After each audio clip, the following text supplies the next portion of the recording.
Let me tell you about a foolproof natural cure. Surely there's something wrong with you. Maybe more than one thing. Don't worry, I'm a doctor. Now listen. A man who believes in his own miraculous cure is a fearsome man and should be exiled from society. His delusions can only bring wrack and ruin. People recover by themselves in the end, if they recover. It's all luck of the draw. There are some things wrong with me, but I'm curious. What's wrong with you? It takes one to know one, is what they say. Now, listen, I can show you a chamber deep within the earth where the unusual qualities of the cave air will save a dying man. In a month, he'll walk out completely cured. The air contains a perfect balance of minerals, miasmas, past lives, protons, and other things also.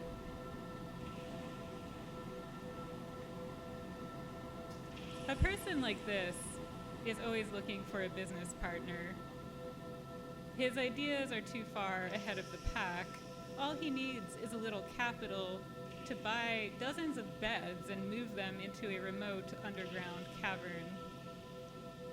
The results will speak for themselves. The doubters will repent. The world will be converted. And a man who believes in a foolproof natural cure can really talk. He said it would be an easy trip to see the place for myself. It starts with believing something small like that. It was not an easy trip.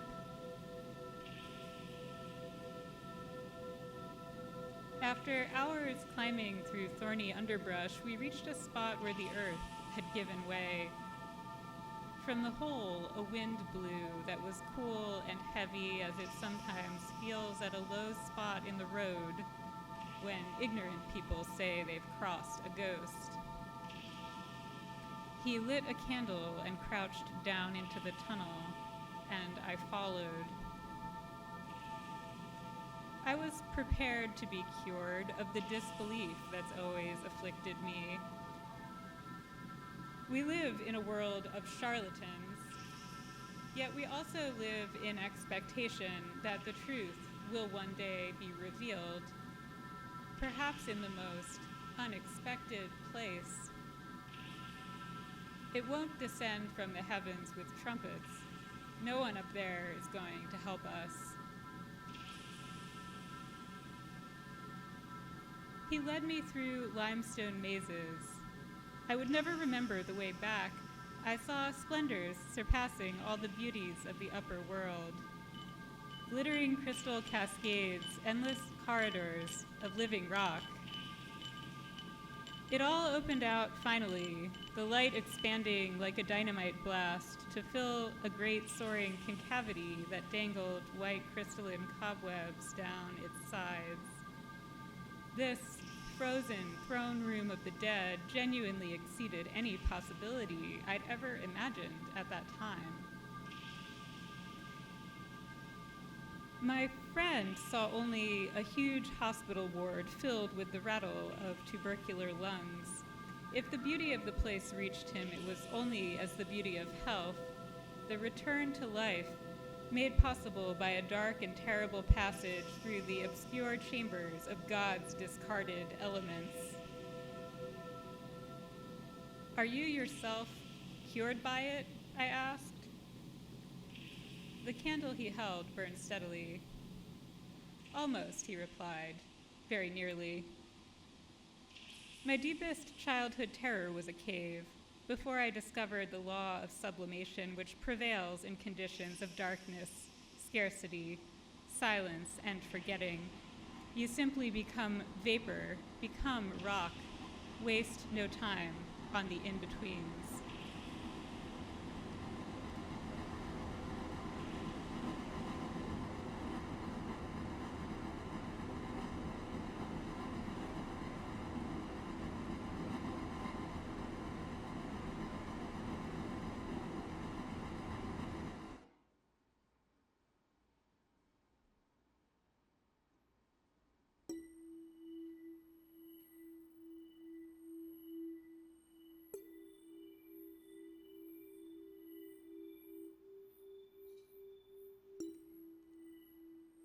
Dear friend, I will endeavor to give you a fair and an impartial description.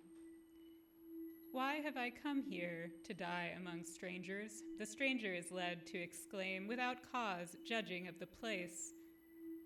If we die away from home, that is no strike against it. A sad thing, gales. Invalid atmosphere, soft like antennae, led from anxious mother, filled with ant balm. Approach the city, an impartial judge. Oh, letters, letters, how invaluable a gift of heaven. I shall not leave or be able to stand your objections. I am joining an exploration to the cave's interior. It is perfectly healthy and most pleasant. It dooms the profession of medicine. We are all most healthy. There is no news here, at least I know none, for I have no opportunity of gathering news. I have no time to read newspapers, even if I had. There is no inclination. Glad to hear you have an idea of visiting. Showing you the greater, or rather, most acceptable part shall please me. You shall be much pleased. My time passes heavy. In order that I might do my duty, and it is my wish to do that, I wrote you and have been expecting an answer. I am hapless to wait, to catch anything like a correspondence. Oh, letters, this is so pretty of a place. I am getting very tired of it. I have nothing new to communicate. The days are dull in this country. What is in the womb of time, I am at a loss to determine. Even now that I have commenced writing, I know of so little that is interesting. You will be but poorly compensated. Occupied and perhaps housed by such those ghosts I fully assent to meet with. I believe that within ghosts a consistency will soon enable us to accomplish silver, to be silvered, that we should oak, that we reflect the mind to bring these feelings under. I am not competent fully to instruct you in the plan of salvation. My friend, how a notion of the frontier extinguishes the power of death. Dearest sister, what spirit is there? What's the swindle? Who's the sucker? How to walk on subterranean water? It isn't very deep. Wanting to know where I am, whether I'll be continuous, I recognize what I've loved, the unifying live things, the wringing of truth from desire. It's slippery literature anyway. It's all full of words. My dear comrade, today a fellow patient showed me his lame right leg. He rolled down a grimy wool sock. I saw the striated white crescent of new skin. The bone came through, he said. He said, I stole a horse that threw me and ran off. I lay by the road in the mountains. I saw inside the chalky shell of my tibia like a cracked geode, its facets with blood. I watched for some hours, light passing overhead through waxy summer canopy, falling on the bone which seemed glad of the chance to breathe outer air and refract outer light. While enjoying this rare beauty, there was at the same time a nagging fear that this was what all my bones hoped for, to fracture into the air and show off their marrow for an adoring public. By living, I was in their way. The fear made me push the leg straight, he said, and bind it up. I crawled down the valley. It took 2 days. Do you worry about the bone still? I asked. It's a secret. We're all entitled to secrets. I don't begrudge anything a longing to kill me if I'm keeping it unfree, but the organism is a nest of captivities, so dependent on my bodily integrity. The man certainly had strange ideas. I thought this quaint little story might amuse you.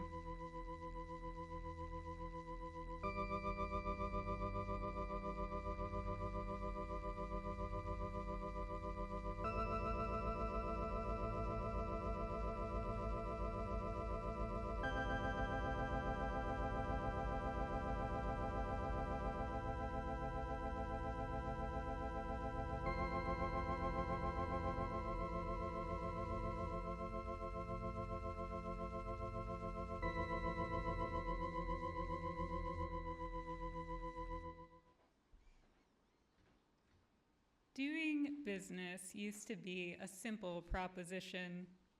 A clerk would sit on a high stool and write in a ledger. The ledgers had 2 columns, one for the living and one for the dead. By the blotched light of a kerosene lamp, he would fill a page with every name he could think of. The names of the dead have peculiar power, a kind of tensile strength, the fraying tether to that other world, or perhaps just the guilt of our own forgetting. Alongside the names of the living, they form a great celestial battery. At the end of the day, full ledgers were bundled together in pallets and loaded into a wagon. It was a boom time for the city, which sat upon a great reservoir of persons living and dead. But the managers took on more contracts than they could fill. Names ran out, and the clerks stared at empty pages. The head clerk fired his subordinates and hired new ones, but the quality of their product was low. On a hot night in 1903, the warehouse mysteriously went up in flames.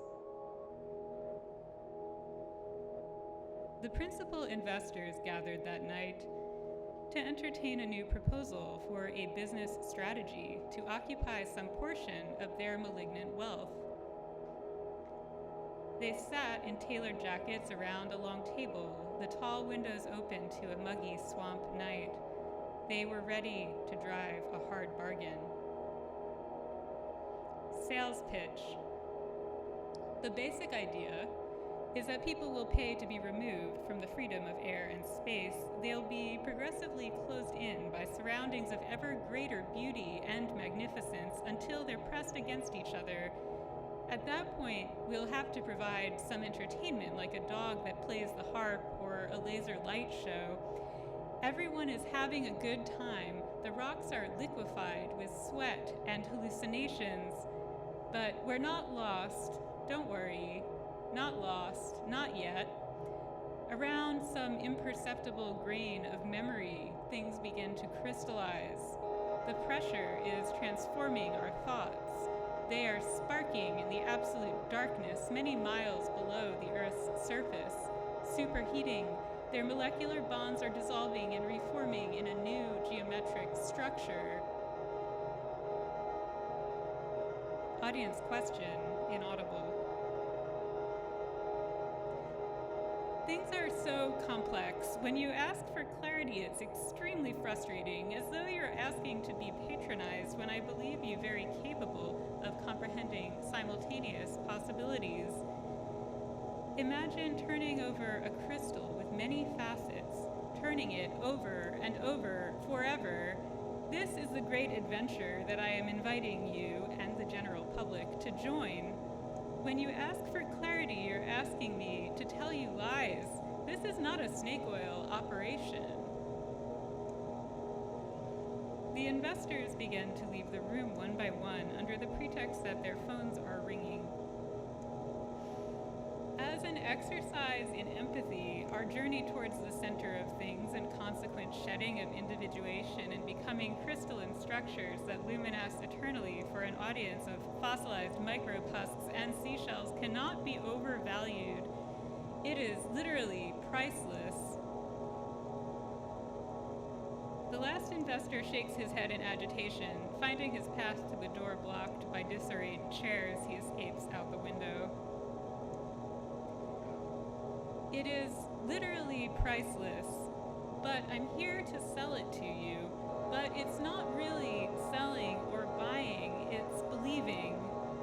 You are what I want to turn over. It's most unbearable how the minds of others are what you can never see or hold or know. A humid breeze blows through the empty room.